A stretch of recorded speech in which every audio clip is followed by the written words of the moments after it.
एक clip viral होते आहे. तुमचा निषेध केला जातो आहे, व्हायरल होते आहे क्लिप एका जो काही जनावरांचा कसाई आहे त्याच्या संदर्भात तुम्हाला फोन आलेला आहे आणि तुम्ही त्याच्याशी बोलणं करताय. त्या संदर्भात आपली भूमिका काय आहे? आता असं आहे, मतदारसंघातले जे काही मतदार आहेत ते त्यांचे विविध जे काही प्रश्न असतील, ज्या काही मागण्या असतील, जे काही समस्या असतील त्या संदर्भामध्ये फोन करत असतात. त्याच पद्धतीने हा देखील फोन आला आणि फोन आल्यानंतर मी त्यांना सांगितलं की तुमचा प्रश्न काय आहे. त्यांनी सांगितलं की बाबा ते काहीतरी कॉटन मार्केटमध्ये काही माल आलेला आहे आणि ते सोडवला जात नाही. तर मी त्यांना म्हटलं की कसला माल आहे, काय आहे, मला तुम्ही पूर्ण माहिती द्या. पण ती पण ते देत नव्हते. आणि मग मी म्हटलं मी SP साहेबांशी बोलते, तिथे जे काही पोलीस अधिकारी आहेत त्यांच्याशी बोलते.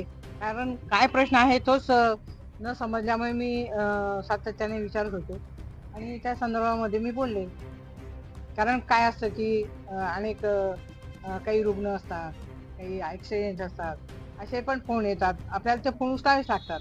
सोशल असं मीडियावर तुमच्यावर मोठ्या प्रमाणात टीका होत आहे या संदर्भात. नाही, सोशल मीडियावरती जे काही टीका करणारे आहेत ते आपल्या सगळ्यांना माहिती आहे की कोण टीका करणारे आहे. तर मी त्याच्याबद्दल काही भाष्य करणार नाही.